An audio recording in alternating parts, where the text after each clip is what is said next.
Monsieur le Président du Congrès, Messieurs les modérateurs, chers collègues, chers amis, nous le savons tous. Nous le savons tous, le diabète sucré de type 1, de type 2 a ce génie malin d'être associé au développement de complications chroniques neurologiques et vasculaires, microvasculaires, macrovasculaires. Mais dans le diabète de type 2, ce sont ces dernières, la macroangiopathie, les maladies cardiovasculaires, qui clairement occupent l'avant de la scène. Et comme le montre la diapositive, le risque de maladie cardiovasculaire, le risque de macroangiopathie est multiplié par 2 chez une personne diabétique de type 2 par rapport à une personne non diabétique. Et ce sont d'ailleurs ces maladies cardiovasculaires qui sont les coupables, les principaux coupables de mortalité dans le diabète de type 2. Un malade diabétique sur 2 qui décédera de pathologies cardiovasculaires. En raison de coronaropathie, en raison d'un accident vasculaire cérébral, ou alors un nouveau venu, le dernier arrivé, en raison d'une décompensation cardiaque. C'est vrai, la décompensation cardiaque, c'est le dernier arrivé, mais elle est redoutable, comme l'indique ce travail publié par Fitchett aux États-Unis.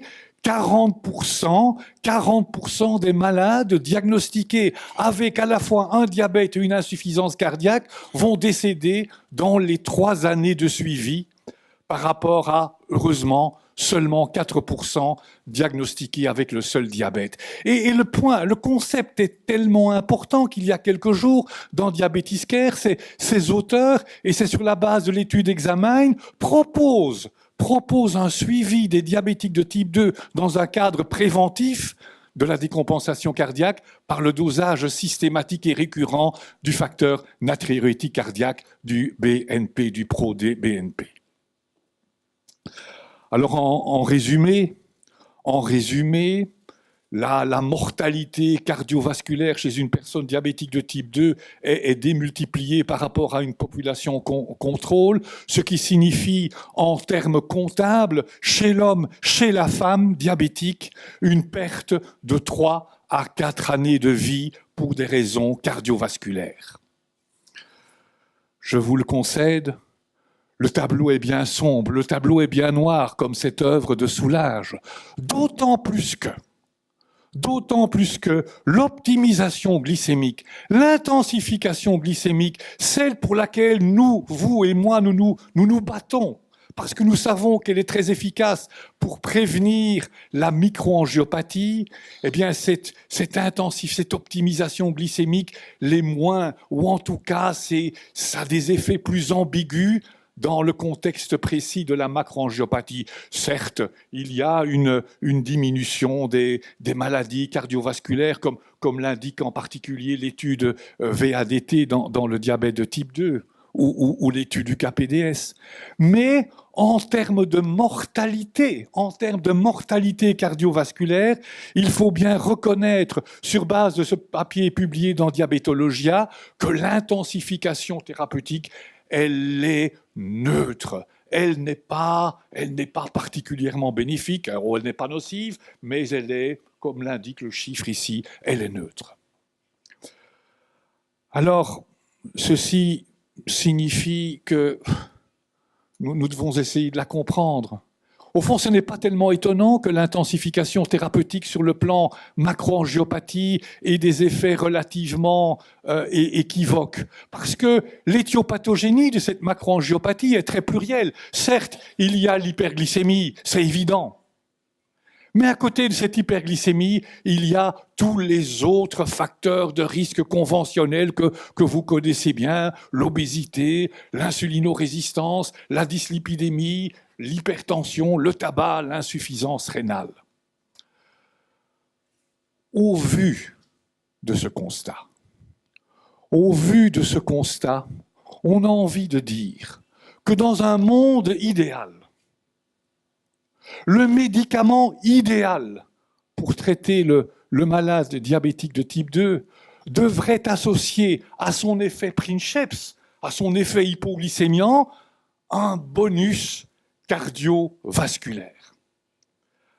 Alors le but de mon exposé ce matin, le but de mon exposé, c'est de situer la place, c'est de poser la question. Quelle est la place? Quelle est la place des glyphlosines? Quelle est la place des SGLT2 inhibiteurs dans le traitement moderne du diabète de type 2? Et est-ce que les SGLT2 inhibiteurs vont répondre à cette double exigence, d'une part, d'une efficacité métabolique, glycémique, et d'autre part, d'une efficacité, d'un bénéfice cardiovasculaire? Alors je voudrais répondre à la question en 3 parties. Je voudrais articuler ma réponse en fonction d'un triptyque. Premier volet. Comment ça fonctionne, les GLT2 inhibiteurs? Et est-ce que les mécanismes d'action nous font augurer d'un éventuel bénéfice cardiovasculaire? Première question. Deuxième question, deuxième volet, quels sont les résultats sur le plan strictement glycémique? Quels sont les résultats sur le plan des facteurs de risque conventionnels? Et enfin, troisième question, quels sont les résultats cardiovasculaires? Et il y aura un addendum, qu'en est-il sur le plan rénal? Et puis on pourra, au vu de cet ensemble, on pourra conclure en situant ou en resituant la place des SGLT2 inhibiteurs dans l'algorithme d'un traitement moderne du diabétique de type 2. Alors ce personnage fait partie du folklore bruxellois et j'espère que vous aurez tous l'occasion de l'observer, de le photographier en 2020 quand la SFD aura lieu à Bruxelles. Alors premier volet, comment ça fonctionne? On retourne à la physiologie élémentaire, à la physiologie rénale élémentaire. Chacun d'entre nous filtrons chaque jour par nos glomérules, à travers nos glomérules, 150 grammes de glucose. Alors, quel gaspillage énergétique éventuel si ces 180 grammes de glucose devaient être éliminés dans les urines? Ben non, la nature a bien fait les choses. Ces 180 grammes de glucose filtrés dans les glomérules, ils vont être récupérés, ils vont être réabsorbés au niveau tubulaire grâce à des transporteurs dits SGLT, sodium glucose cotransporteur 2. C'est celui qui est responsable de la récupération de 90% du glucose filtré. Et puis les 10% résiduels sont récupérés un petit peu plus loin dans le tube contourné par un récepteur qui est le SGLT1. Avec en bilan une glycosurie qui est nulle, en tout cas si le seuil rénal est normal. Le mécanisme intime, c'est quoi? Le mécanisme intime, c'est dans la lumière tubulaire se forme un couple A3. Ce couple A3, c'est le transporteur SGLT2, c'est le glucose qui s'y fixe, c'est le sodium qui s'y fixe. Et puis ce couple A3, il est transporté à travers la membrane cellulaire de la cellule tubulaire. Et là, le couple se défait avec le glucose qui va être absorbé, qui va être récupéré dans les capillaires grâce à un autre transporteur qui est le GLUT2. Quant au sodium, il va être récupéré en échange de potassium. Ça, c'est le mode d'action unique de ces médicaments. Alors que font les SGLT2 inhibiteurs? Eh bien, comme M. Lapalisse l'aurait dit, ils inhibent les SGLT2. Ça veut dire principalement les SGLT2. Ça veut dire qu'une partie du glucose filtré ne va pas être récupérée. Une partie du glucose filtré va être excrétée dans les urines. C'est 70 grammes, c'est 80 grammes de glucose par jour. 70 grammes, 80 grammes de glucose, avec ce que ceci implique en termes de calories, c'est 300 à 350 calories, avec ce que ceci implique également en perte de sel. Donc, théoriquement du moins, on devrait observer une réduction de la glycémie, on devrait observer une perte de poids, on devrait observer une réduction de la tension artérielle. Ça, c'est de la théorie. Est-ce que c'est là, est-ce que c'est vrai sur le terrain, dans notre pratique de tous les jours? Là, la réponse est affirmative. La réponse est oui.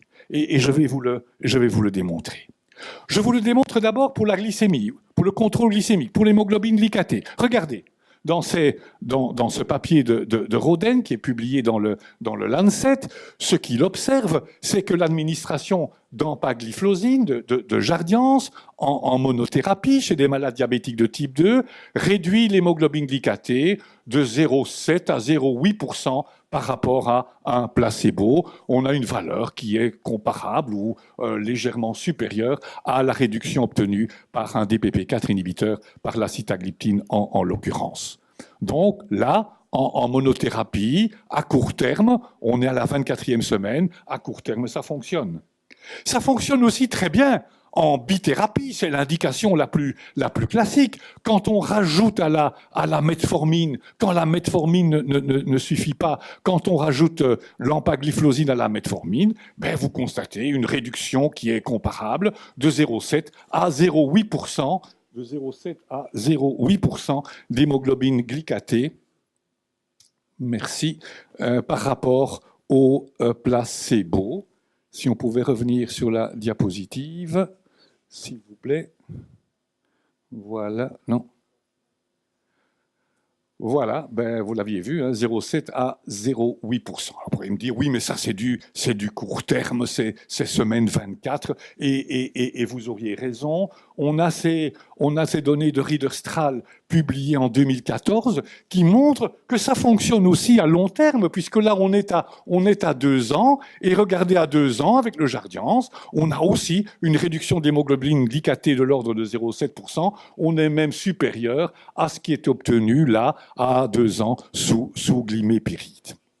Et cette revue de la littérature que j'avais publiée en 2015 confirme ces données. Il y a d'autres études en bithérapie, il y a des études en trithérapie qui objectivent toujours le même type, le même profil de réduction d'hémoglobine glycatée. On est de l'ordre de 0,7 à 0,8%. Ça, c'est pour l'hémoglobine glycatée, c'est pour le contrôle glycémique, c'est gagné. Qu'en est-il au niveau pondéral? Est-ce que c'est vrai? Est-ce que c'est vrai qu'en perdant des calories dans les urines, vous allez perdre du poids? Oui, c'est vrai. Regardez toujours dans cette revue de la littérature, dans toutes les études qui concernent l'empagliflozine en mono-bitrithérapie, vous constatez, par rapport aux comparateurs, une réduction de poids de l'ordre de 2 à 2,5 kg, 3 kg. C'est gagné sur le plan pondéral, la réalité rejoint la théorie.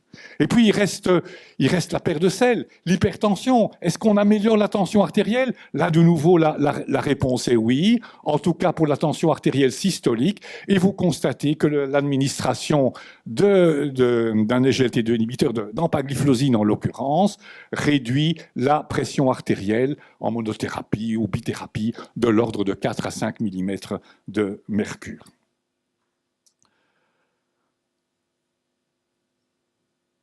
Alors, à ce stade, on est gagnant. On est gagnant. L'hémoglobine glycatée, le poids, la tension artérielle, oui, c'est une trilogie de succès. Vous pourriez, à ce stade de mon exposé, me poser 2 questions tout à fait légitimes. La première question, c'est de dire, oui, c'est très bien, mais est-ce que quand on est confronté à une situation tellement fréquente où le malade est déjà traité par insuline, est-ce qu'on a quand même intérêt, est-ce qu'on a un bénéfice à rajouter un SGLT2 inhibiteur? La question est évidemment très pertinente. La réponse est là. C'est le papier de Rosenstock publié en 2013. Mais vous voyez que chez des malades qui sont traités par insuline, vous avez de nouveau cette même réduction de l'hémoglobine glycatée. Vous avez cette même réduction de l'hémoglobine glycatée, mais ce que vous avez en plus, et à nouveau, c'est chez ces malades insulino-traités par rapport au placebo, une perte pondérale de l'ordre de 2 kg. C'est exactement la même chose chez Chou Blanc et Blanchot. Deuxième question que vous pourriez me poser, légitime, quel est le prix à payer? Nous sommes d'accord que c'est intéressant sur le plan du malade, mais quel est le prix à payer en termes d'effets secondaires? Alors, il y a des effets secondaires. Il y a des effets secondaires décrits dans la littérature, décrits dans tous les grands essais. Il y a les infections urinaires, oui, ça a été dit, mais finalement, dans beaucoup d'études, l'observation d'une augmentation des infections urinaires n'est pas vraiment significative. C'est pas le principal effet secondaire. Non, l'effet secondaire que l'on retrouve systématiquement dans les études, ce sont davantage les infections génitales, les infections mycotiques, surtout chez la femme qui a déjà des antécédents d'infections génitales. Et puis, à côté de ces deux, ou plus exactement de cet effet secondaire, il en est d'autres, mais qui sont, oserais-je dire, plus anecdotiques. C'est vrai qu'on a décrit quelques cas d'acidocétose diabétique, il faut être vigilant. C'est vrai que l'on a décrit une augmentation du risque d'amputation distale, c'est rare, mais c'est ciblé dans l'étude de la canagliflozine. Pour le reste, effet secondaire, il n'y a pas. En tout cas, il n'y a pas d'augmentation significative du risque d'hypoglycémie, et c'est assez logique. Donc ça, ce sont les effets secondaires. Maintenant, il y a un autre aspect, ce sont les limitantes. C'est la limitation. Est-ce qu'il y a des malades à qui ce traitement ne convient pas? Alors les limitations, c'est quoi? Il y en a deux principales. La première, c'est l'insuffisance rénale. C'est l'insuffisance rénale parce que le médicament, il agit via le rein, il améliore la glycémie par la glycosurie. Si vous avez une insuffisance rénale, ça fonctionnera moins. Et c'est vrai, regardez ces patients, ceci concerne la canagliflozine, regardez ces patients qui ont une filtration glomérulaire entre 30 et 45 millilitres par minute. Eh bien, la réduction d'hémoglobine glycatée, elle n'est pas de l'ordre de 0,7-0,8%, elle est réduite à 0,2-0,3%. Donc, l'insuffisance rénale, une filtration glomérulaire qui est en dessous de 60 millilitres par minute, diminue l'efficacité sur le plan glycémique. C'est donc une limitante. Mais c'est une limitante au premier degré. Je reviendrai plus tard au deuxième degré. Alors, il y a une seconde limitante, dans mon esprit, c'est le malade fragile. C'est le malade âgé fragile qui est déjà traité par des diurétiques et où vous risquez, à l'occasion d'un événement intercurrent, où vous risquez par diurèse, par la diurèse osmotique, où vous risquez une déplétion volémique et une déshydratation. Voilà ma réponse à la deuxième question. Comment ça fonctionne? Vous le savez maintenant parfaitement. Deuxième question, quels sont les effets des SGLT2 inhibiteurs et de l'empagliflozine en particulier sur la glycémie et les facteurs de risque? J'ai répondu. On aborde la troisième question. Qu'est-ce qu'il en est sur le plan cardiaque? Qu'est-ce qu'il en est sur le plan cardiovasculaire? Question essentielle, évidemment, dans le contexte cardiovasculaire du malade diabétique de type 2. Oh, il y a une réponse. C'est l'étude de Bernard Zinman publiée dans le New England. Alors, ce qu'on va faire maintenant dans les minutes qui suivent, c'est vérifier si, oui, est-ce que les trompettes résonnent réellement comme le dit Zinman? Alors, c'est l'étude en PAREC. L'étude en PAREC, c'est quoi? L'étude en PAREC, c'est une très belle étude. C'est une étude qui a inclus près de 7000 malades diabétiques de type 2. C'est une étude qui a inclus des malades, en majorité des hommes, qui ont 63 ans. Alors, ces patients, qu'est-ce qu'ils ont reçu? Mais ces patients, ils ont reçu en ajout à leur traitement standard, à leur traitement hypoglycémiant, hypolipémiant, hypotenseur standard, qui est intensifié, qui est le meilleur possible, ils reçoivent en plus un placebo où ils reçoivent du Jardiance, de l'empagliflozine à la dose de 10 ou de 25 mg. Ces malades sont des malades très malades. Regardez, plus de 50% d'entre eux ont plus de 10 ans d'évolution de leur diabète. Plus de 50% d'entre eux sont déjà traités par insuline. Et puis en plus, tous ces patients inclus dans l'étude sont en prévention secondaire. Ça veut dire qu'ils ont déjà une histoire médicale lourde cardiovasculaire. Regardez une coronaropathie chez 75% d'entre eux, une insuffisance cardiaque chez 10% d'entre eux. Donc, un profil de patient diabétique de type 2, clairement en prévention secondaire. Dans ce contexte, que faut-il rajouter? Il faut rajouter qu'ils sont obèses. Regardez, ils ont un body mass, un index de poids corporel supérieur à 30. Alors, leur tension artérielle est bien systolique et diastolique, est bien contrôlée, et puis leur profil lipidique est tout à fait correct, presque correct en tout cas, avec un LDL cholestérol qui est de l'ordre de 85 mg par décilitre. Et ce n'est pas étonnant que leur profil lipidique ou tensionnel soit correct, parce que tous reçoivent un traitement hypotenseur correct, tous reçoivent un traitement hypolipémiant correct. Regardez, avec 76% d'entre eux qui sont traités par statine, et plus de 80% reçoivent de l'acide acétylsalicylique. Alors, quel est l'objectif de cette étude? L'objectif de cette étude, il est clair. L'objectif de cette étude, c'est que deviennent les événements cardiovasculaires chez ces malades diabétiques de type 2 en prévention secondaire? Que deviennent-ils sous placebo? Que deviennent-ils sous empagliflozine 10 à 25 mg? Et c'est quoi ces événements cardiovasculaires majeurs? C'est le décès cardiovasculaire, ou c'est l'infarctus, ou c'est l'accident vasculaire cérébral non fatal. Ça, c'est l'objectif primaire. Et puis les objectifs secondaires, il y en a toute une série d'autres. On y reviendra, en particulier sur la microangiopathie. Alors vous attendez les résultats. Les résultats, je vous les présente en deux vagues. Une première vague, qui est une vague tout à fait conventionnelle. Vous vous attendez à ces résultats. Il n'y a pas de surprise. L'hémoglobine glycatée diminue. Elle diminue significativement. Le poids, il diminue 5% du poids corporel. C'est pas étonnant. Vous connaissez les mécanismes d'action du médicament. La pression artérielle systolique, elle diminue 4 à 5 mm. Il n'y a pas de surprise. Alors, qu'est-ce qu'il en est sur le plan des lipides? Le LDL cholestérol, globalement, il est comparable. Et puis, il y a même une discrète augmentation, pour qu'elle soit significative, une discrète augmentation du HDL cholestérol. Ça, c'est la première vague. La deuxième vague, c'est un peu le tsunami. Et il faut bien reconnaître que ces résultats sont impressionnants. Et ils ont été impressionnants.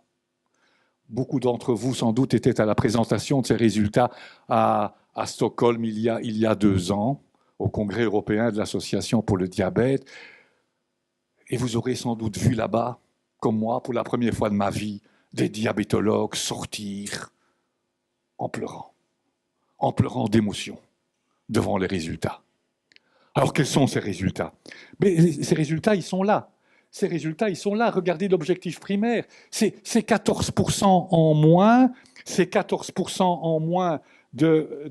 d'événements majeurs, décès, infarctus non fatal, AVC non fatal, c'est 14% en moins, et c'est pareil, ou quasi pareil, sous 10 mg ou 25 mg d'empagliflozine. Et puis, qu'est-ce qu'il en est en termes de mortalité globale, mortalité toutes causes confondues? Eh bien, voilà, c'est 32%. 32% en moins. 32% en moins de mortalité. Et puis, qu'est-ce qu'il en est en termes de décès cardiovasculaires? C'est 38% en moins. 38% en moins de décès cardiovasculaires. Rappelez-vous ce que je vous disais quant à l'intensification thérapeutique, l'optimisation glycémique by itself per se. Et cette réduction des décès cardiovasculaires, elle est constatée dans l'étude dès le départ de l'étude. Dès les premiers mois de l'étude, il y a cette divergence entre l'empagliflozine et le placebo pour les décès cardiovasculaires. Et cette différence, elle est observée quelle que soit la pathologie cardiaque à l'inclusion de l'étude, qu'il s'agisse de l'infarctus ou qu'il s'agisse d'un accident vasculaire cérébral, quelle que soit la maladie de départ qui justifie la prévention secondaire, le résultat, il est comparable. Reste le dernier point. Le dernier point, et il est important, le dernier point, il est important dans le contexte de cette complication récente qu'est la décompensation cardiaque, mais là aussi le résultat est spectaculaire, puisque comme vous le constatez, la réduction d'hospitalisation pour insuffisance cardiaque sous empagliflozine par rapport au placebo, elle est de 35%. Voilà les résultats. Alors vous pourriez croire, comme certains diabétologues à l'époque ont cru, mais est-ce que tout compte fait, ce n'est pas de la chance? Est-ce que ce n'est pas un miracle? Est-ce que ce n'est pas un trompe-l'œil? La réponse est définitivement non. La réponse est définitivement non, parce que l'an dernier est venue l'étude Canvas avec la canagliflozine. Elle a été présentée au Congrès américain de diabétologie, et vous voyez que l'objectif primaire, il était le même. Et en termes d'objectif primaire, à la décimale près, c'est exactement la même réduction. 14% de réduction des événements cardiovasculaires. Oh, il y a des nuances entre Amparec et Canvas, mais globalement, l'objectif primaire, c'est la même chose. Alors, à ce stade, question logique que vous devriez ou que vous pourriez me poser, c'est oui, mais magnifique résultat cardiovasculaire, mais là, ce sont des malades qui sont en prévention secondaire. Qu'est-ce qu'il en est quand on est en prévention primaire, quand on n'a pas d'histoire évidente de passé cardiovasculaire? Alors, on devra officiellement attendre 2019 pour les résultats de l'étude dite d'Iclair, avec la dapagliflozine, mais on a quand même des pistes, on a quand même une idée. On a une idée grâce à une étude observationnelle qui s'appelle CVD Real. Et cette étude a pour but de comparer le risque de décompensation cardiaque, le risque de décès chez des malades diabétiques de type 2 qui vont recevoir une glyphlosine, un inhibiteur SGLT2, ou qui sont traités par d'autres médications hypoglycémiantes. Alors, ça donne quoi?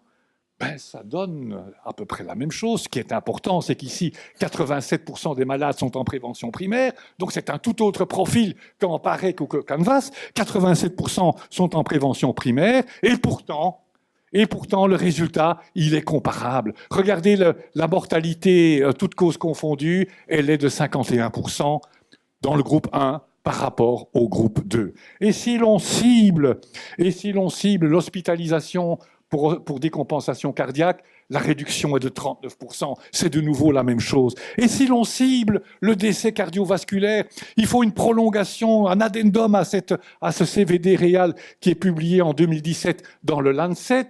Et voilà, il n'y a pas de surprise. Il n'y a pas de surprise, c'est vraiment un tir groupé. La réduction de la mortalité cardiovasculaire, elle est de 47%.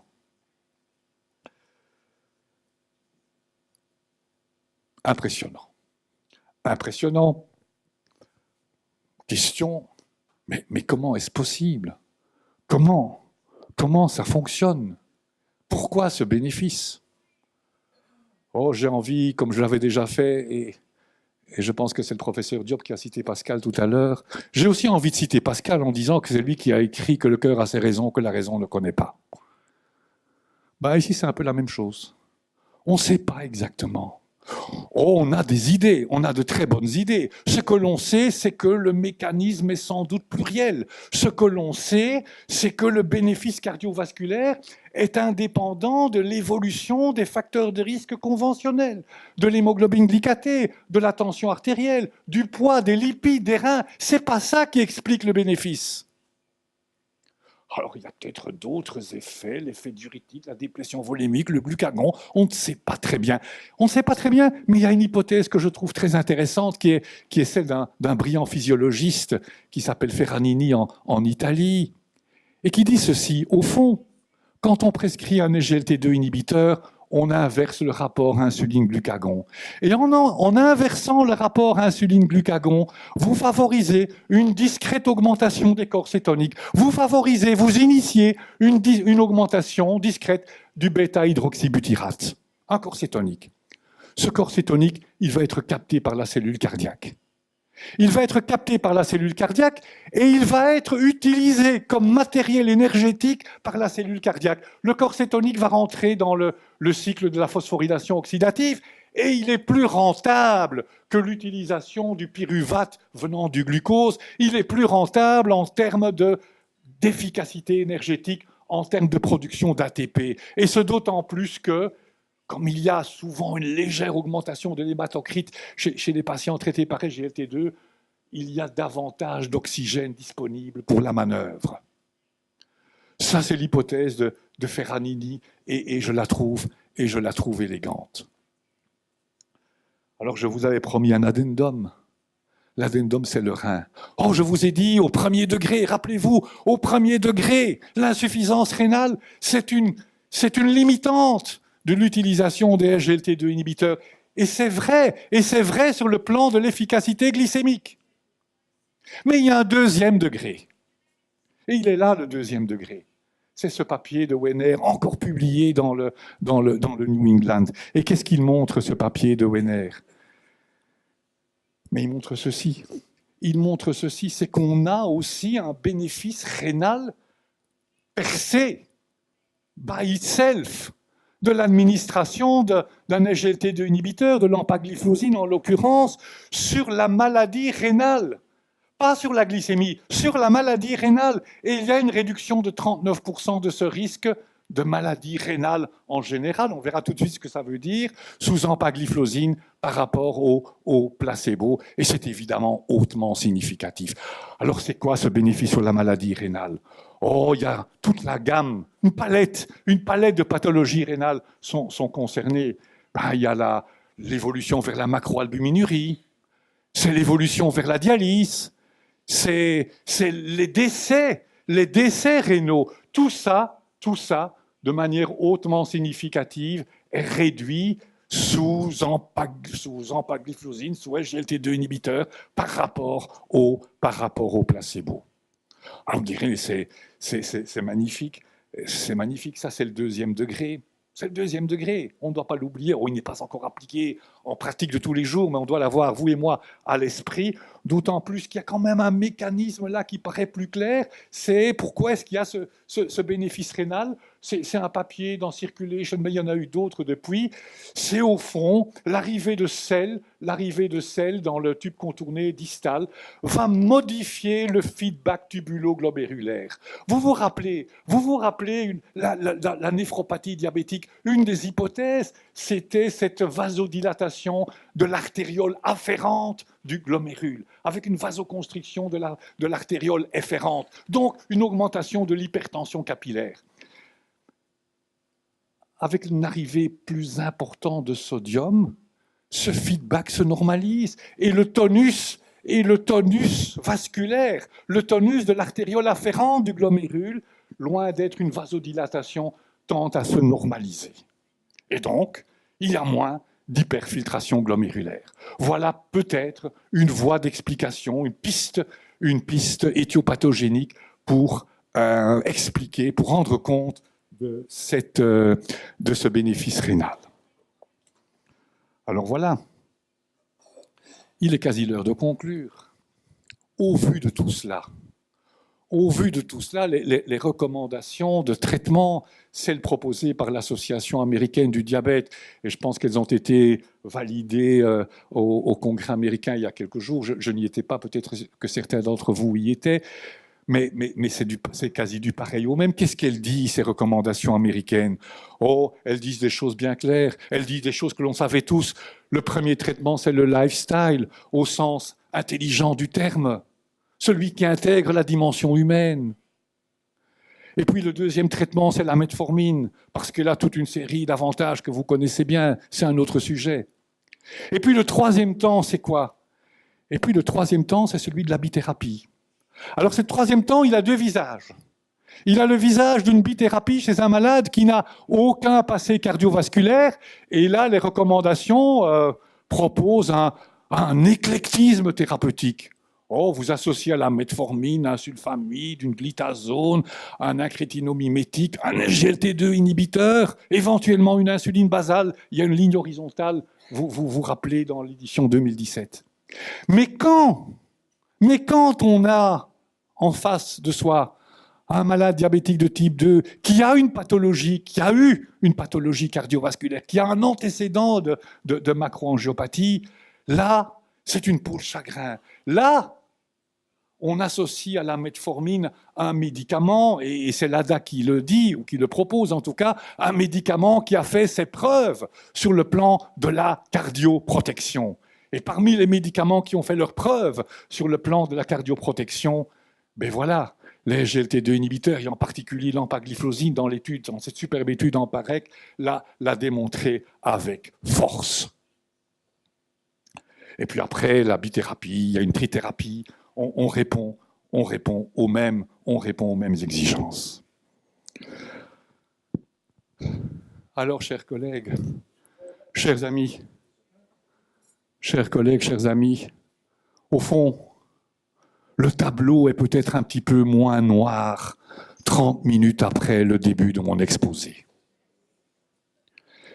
Il est un petit peu moins noir, oh, il est encore gris, il est un petit peu moins noir parce que l'approche thérapeutique se dirige maintenant vers l'holistique, vers une démarche holistique, vers une démarche globale, d'ensemble, qui prend en compte la glycémie, bien sûr, mais qui n'est pas que glucocentrique, qui prend en compte tous les facteurs de risque. Cette démarche holistique, et permettez-moi de conclure ainsi, cette démarche holistique, elle est essentielle. Elle est essentielle pour traiter un malade diabétique. Elle est essentielle pour traiter une maladie chronique. Elle est essentielle en médecine interne. J'ai envie de dire que le professeur Diop tout à l'heure m'a dit qu'elle était essentielle. Je traduis à peine. Elle est essentielle pour intégrer le patient dans une dimension humaine. Et puis, permettez-moi un cocorico. Elle est essentielle aussi en sport. Elle est essentielle aussi en sport. Elle est essentielle aussi en sport pour deux raisons. La première, quand on a une très bonne équipe, il faut une approche globale, holistique. Il faut un bon gardien. Il faut une bonne défense. Il faut une bonne attaque. On l'a.